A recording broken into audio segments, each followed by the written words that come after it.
Oi pessoal, bem-vindos à semana 3 do plano de estudo tutorado, página 59, tá?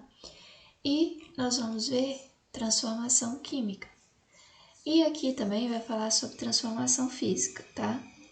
Então nós temos aqui, ó, transformação.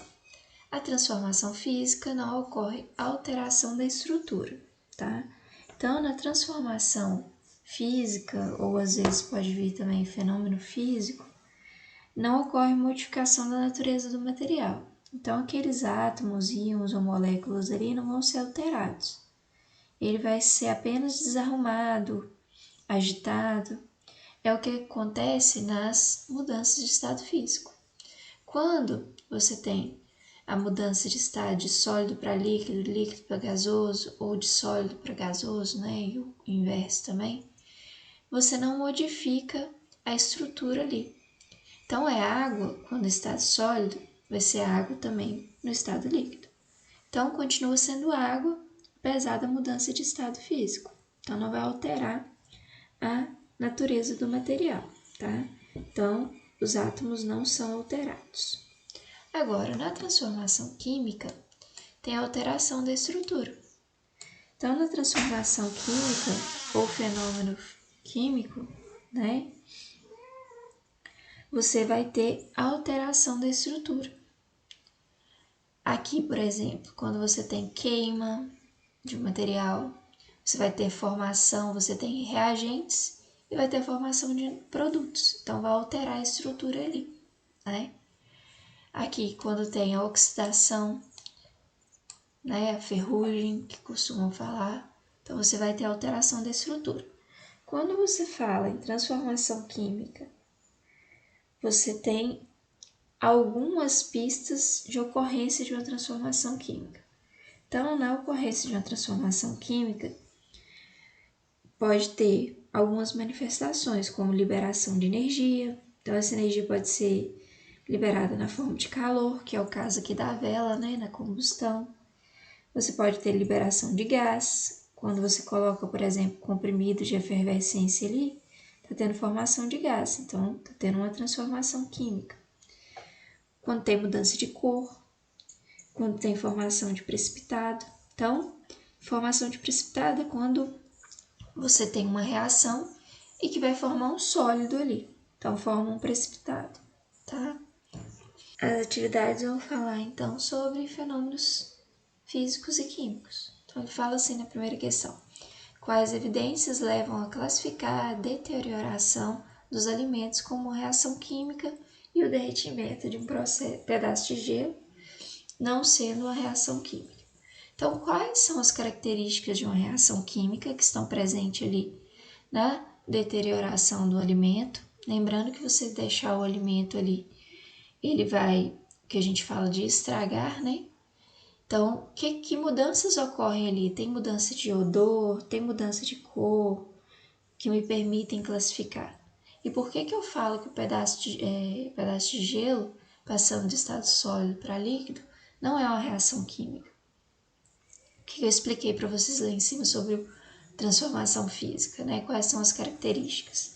O gelo, quando ele passa do estado sólido para líquido, ele continua sendo formado em sua estrutura por H2O ou muda, né? Então, analisem aí. Quando uma folha de papel queima, diz que há uma reação química. Já quando uma folha de papel é rasgada, não há reação. Explique a razão que é para a diferença de classificação. Então, pessoal, quando eu rasgo a folha, a composição da folha muda ou não? Agora, quando tem queima, você tem formação de novos produtos, né? Então, vocês vão explicar a partir das características de reação química ou transformação química e transformação física, né?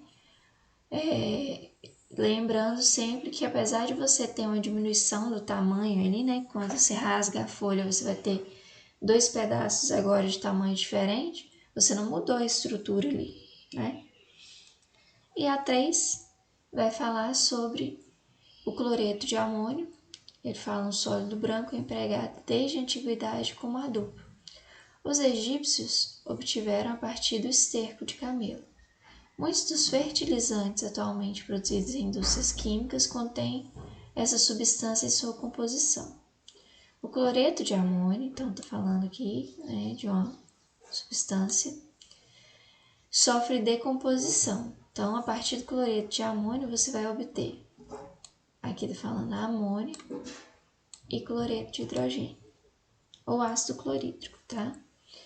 E por decomposição, essa amônia que foi produzida aqui vai originar nitrogênio e hidrogênio, né? Então, quantas substâncias químicas são mencionadas nas afirmações acima? Então, eu destaquei, né? Então, vocês têm que prestar atenção nisso. Quando se fala aqui, pede sobre a questão de produto e reagente. Se o cloreto de amônio dá origem a amônio e cloreto de hidrogênio, então a gente tem o cloreto de amônio passando por uma reação química e formando amônio e cloreto de hidrogênio. Então, quem é o reagente e quem é o produto? Você vai classificar primeiro para essa aqui de cima, tá? Então, produto é aquilo que é formado e reagente é aquilo que você tem inicialmente para formar os produtos, né? E na segunda, a amônia, que aqui era uma coisa, agora ela vai ser outra. Então, a partir da amônia agora, vai ser formado nitrogênio e hidrogênio. Então, você vai fazer reagentes e produtos para a primeira reação e reagente e produto para a segunda, tá? Você vai fazer por etapas. 4. Aqui está falando o seguinte, sobre produtos de limpeza, né? Está falando que se você forem indevidamente guardados ou manipulados, estão entre as principais causas de acidente. Então, muitas pessoas costumam ter produtos de limpeza e querer misturar os produtos quando vai fazer uma limpeza. Isso é extremamente perigoso, porque esses produtos podem reagir e formar gases tóxicos, tá? Então, não misturem produtos de limpeza. Usem de forma separada. Então, aqui, ó. Leia o relato de uma pessoa que perdeu o olfato por ter misturado água sanitária, amoníaco e sabão em pó para limpar o banheiro. A mistura ferveu e começou a sair uma fumaça asfixiante. Não conseguia respirar e meus olhos, nariz e garganta começaram a arder de maneira insuportável. Saí correndo à procura de uma janela para poder voltar a respirar. Então, quando eu coloquei esses 3 aqui, no caso, colocaram, né? Houve uma reação, né? A reação deu origem a novos produtos. Então, você tem os reagentes aqui formando produtos. Esses produtos, algum deles ou alguns deles, eram gases que provocavam asfixia, né? Então, o trecho sublinhado pode ser reescrito em uma linguagem científica.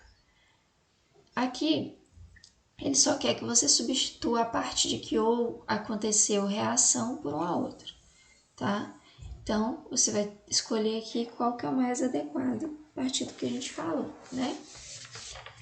Então, aconteceu ali o quê? Uma reação química, uma transformação química, e teve formação de novo produto, e esse produto é asfixiante, né? E a 5, ele fala o seguinte: ao ferver ou congelar uma porção de água, estamos efetuando transformação da matéria. É o que a gente falou, né? Passagem de estado sólido para líquido, líquido para gasoso ou o inverso, a gente tem transformação física, né? No entanto, elas não alteram a estrutura. Considerando a água, é formada por oxigênio ligado a 2 átomos de hidrogênio. Então, a água, pessoal, é H2O. Então, a gente tem um átomo de oxigênio e ligado a ele a gente tem 2 átomos de hidrogênio. Então, quando a água passa do estado sólido para líquido, ela continua sendo formada por H2O, tá? Então, vocês vão ver aqui qual que é a resposta mais adequada quando você tem uma mudança de estado físico. Você tem ali H2O, você passa do estado sólido para líquido, líquido para gasoso, continua sendo H2O. Então, não há rompimento das ligações entre o oxigênio e os átomos de hidrogênio, O que vai acontecer ali é um rompimento do que a gente chama de interação. A interação ali que vai se romper quando você passa de um estado para outro, e não as ligações químicas, tá? Bom, pessoal, é só isso. Qualquer dúvida, entre em contato.